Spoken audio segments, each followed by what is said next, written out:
The great hall of Blackthorn Ridge glowed with 1,000 candles, and every one of them felt, to Calen Thorne, like a small mocking fire lit just for him. He stood near the back of the room, dressed in formal black, a king among his own people yet somehow invisible in that moment, watching the woman his heart had never stopped choosing walk down an aisle toward another man. Elena Voss did not look at him. She looked straight ahead, her spine perfectly straight, her white dress trailing behind her like a promise she was about to make to someone else. Calen's wolf, restless under his skin since the moment they arrived at the chapel, let out a low sound only Calen could hear, a sound of grief with nowhere to go. He had told himself he would be fine. He had told himself many things over the years, and most of them had been lies dressed up as wisdom. 3 years earlier, Calen had met Elena during a border dispute between his kingdom and a neighboring pack. She was the daughter of a respected pack elder, sent to negotiate on her family's behalf, and the instant their eyes met across a crowded meeting tent, something ancient and undeniable had clicked into place. His wolf recognized her before his mind caught up. Mate. The word had settled into his bones like a fact he had always known but never spoken. They had spent weeks together after that first meeting, finding reasons to cross paths, to talk long after the official business was finished. Elena had a way of laughing that made the tension in his shoulders disappear, and a way of asking questions that made him feel like a person instead of a crown.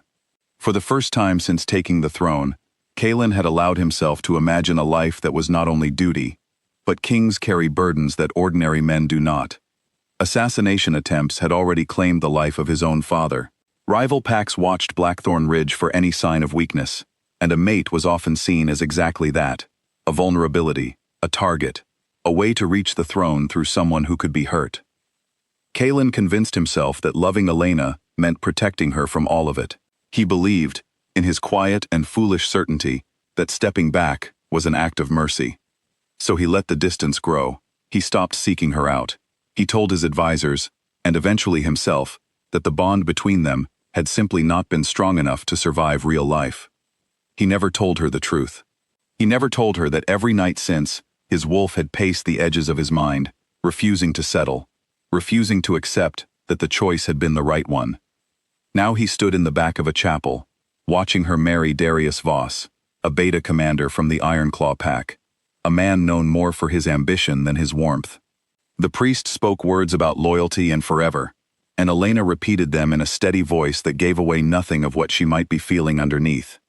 For one brief moment, just before the rings were exchanged, Elena's eyes lifted and found Calen's across the room. It lasted less than a second. In that second, something passed between them that neither dress nor crown nor careful composure could hide, a flicker of old feeling neither of them dared to name. Then she looked away, and the moment closed like a door. Calen left before the reception began. He told his guards he had urgent matters to attend to, though everyone in his retinue understood the truth. His wolf had not stopped growling since the vows were spoken, and it took every ounce of his self-control to walk calmly to his carriage, instead of running into the forest and losing himself in it. In the months that followed, life at Blackthorn Ridge continued as it always had, at least on the surface. Calen ruled with the same steady hand, settled disputes between packs, welcomed ambassadors, and signed the endless paperwork that came with holding a crown. But something in him had gone quiet in a way his closest advisors noticed immediately.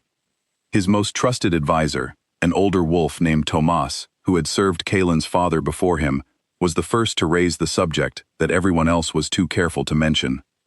"The kingdom needs a Luna," Tomas said one evening, as they reviewed reports by candlelight. "Not someday. Soon. Your people worry when their king stands alone. It makes them feel unprotected." Calen did not look up from the papers in front of him. "I am aware. Then let us begin the selection process. There are daughters of good families, strong wolves with excellent bloodlines, women who would make fine partners for a king." "Fine partners," Calen repeated quietly, "are not the same as mates." Tomas sighed, the sound of a man who had had this conversation before and expected to have it many more times. "A king does not always get to wait for what his heart wants, Calen. Sometimes duty asks for less romantic arrangements." Calen said nothing, but that night, alone in his chambers, His wolf paced the floor of his mind with a restlessness that felt almost like anger. It did not want a fine partner. It did not want a strong bloodline. It wanted the woman with the steady voice and the laugh that unclenched his shoulders, the woman he had let walk away because he thought it was the right thing to do. Against his own better judgment, Kaelin agreed to meet a handful of candidates over the following weeks. Each woman was lovely in her own way, accomplished, well-spoken, exactly the kind of match his advisors believed would strengthen the kingdom's alliances. And each time, the moment came when his wolf was meant to respond, to feel that pull of recognition that marked a true bond, and each time there was nothing. Silence. A door that would not open. After the fourth failed meeting, Tomas found Kaelin standing alone on the palace balcony, staring out at the dark tree line beyond the city walls. "This cannot continue," Tomas said gently. "Your wolf grows more distant with every refusal. The pack senses it too. They speak of it in the corridors." "I cannot force a bond that does not exist," Kaelin answered. "I have tried, for the kingdom's sake. My wolf will not accept anyone else. I do not know how to explain that to you, in a way that will satisfy the council." Tomas studied him for a long moment, and something in his old, tired eyes softened.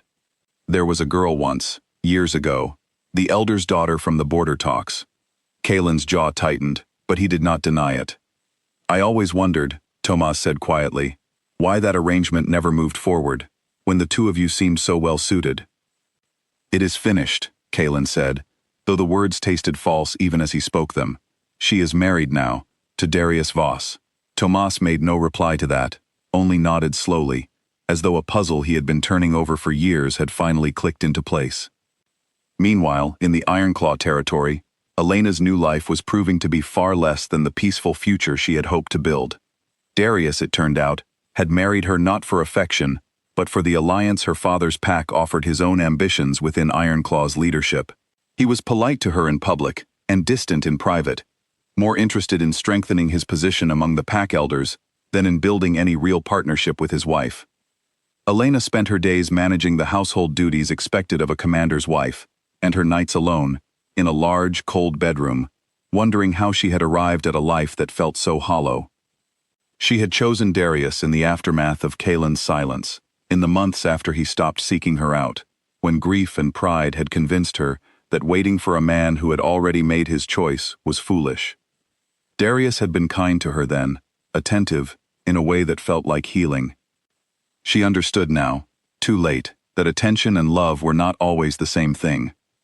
One evening, as Elena sat by her window watching rain streak down the glass, an old friend from her father's pack came to visit, a young wolf named Marisol who had grown up alongside her. Over tea, the conversation eventually turned, as it often did, to the life Elena had left behind. "Do you ever think of him?" Marisol asked carefully. "The Alpha King?" Elena's hands tightened around her cup. "I try not to." "I heard he has refused every Luna candidate presented to him," Marisol said. "The whole kingdom is talking about it. They say his wolf will not accept anyone." Something in Elena's chest ached at those words, a feeling she had spent months trying to bury. "That is not my concern anymore." But that night, long after Marisol had gone, Elena lay awake staring at the ceiling, and for the first time she allowed herself to admit the truth she had been avoiding since her wedding day. She had never stopped loving Kaelin. She had married Darius out of fear and grief, not because her heart had moved on, but because she had convinced herself it needed to. The turning point came sooner than either of them expected, and through circumstances neither had chosen. Word reached Blackthorn Ridge that Ironclaw territory had suffered a series of suspicious incidents, break-ins at supply depots and unexplained absences among the guard, all pointing toward a conspiracy building within Darius's own ranks. When investigators dug deeper, they discovered that Darius himself was at the center of it, quietly maneuvering to seize greater control of the pack through underhanded means that put innocent wolves, including his own wife, in danger.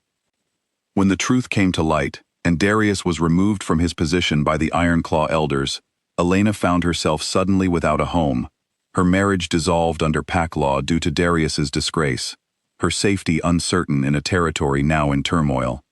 Her father, unwilling to see his daughter unprotected, sent an urgent request to the one kingdom he knew would guarantee her safety without hesitation: Blackthorn Ridge. When Elena arrived at the palace gates, travel-worn and uncertain of her welcome, it was Cailan himself who came to meet her, moving faster than dignity strictly allowed for a king. His wolf, silent and grieving for so long, surged forward the moment their eyes met, and for the first time in 3 years, Cailan felt something settle inside him that he had almost forgotten was possible. "You are safe here," he said simply, because there was too much to say and not enough words for any of it yet. Elena studied his face, searching for the distance that had once stood between them, and found only relief and something gentler underneath it. "I did not know where else to go."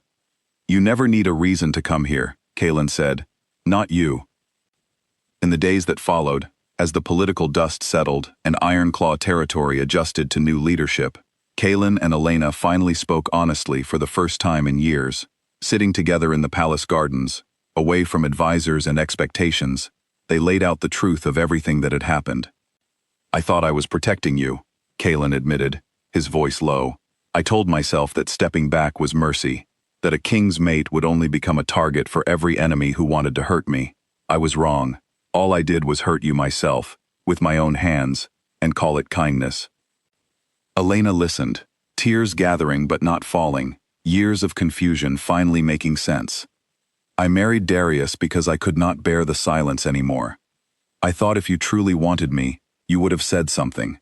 I did not understand that you were trying to save me from a danger I would have gladly faced, if it meant being with you." "My wolf has not accepted anyone since that day," Cailan said quietly, "not because I forced it to reject them, but because it never stopped waiting for you. I do not think it ever will." Elena reached for his hand, and this time, neither of them pulled away. Mine never stopped either. There was no grand ceremony this time, no crowded chapel filled with candles and careful silence. A few weeks later, in a small gathering, witnessed only by close family and the handful of advisors who had watched Cailan's quiet suffering for years, Elena stood beside him once more, this time as his true and chosen Luna. Tomas, standing near the front with tears he did not bother to hide, finally understood the puzzle he had wondered about for so long. The kingdom of Blackthorn Ridge welcomed its new Luna with open arms, sensing perhaps without being told the difference between a match made for duty and one made from an unbreakable bond. Cailan's wolf, calm at last, no longer paced the edges of his mind at night. It had found what it had been searching for since the very beginning, and this time, nothing would convince either of them to let it go again. Years later, when people spoke of the Alpha King and his Luna, they rarely mentioned the crown or the kingdom's borders, or the alliances that had once seemed so important. They spoke instead of two people who had lost each other through fear and found their way back through honesty, proof that some bonds, however delayed, refused to be silenced forever.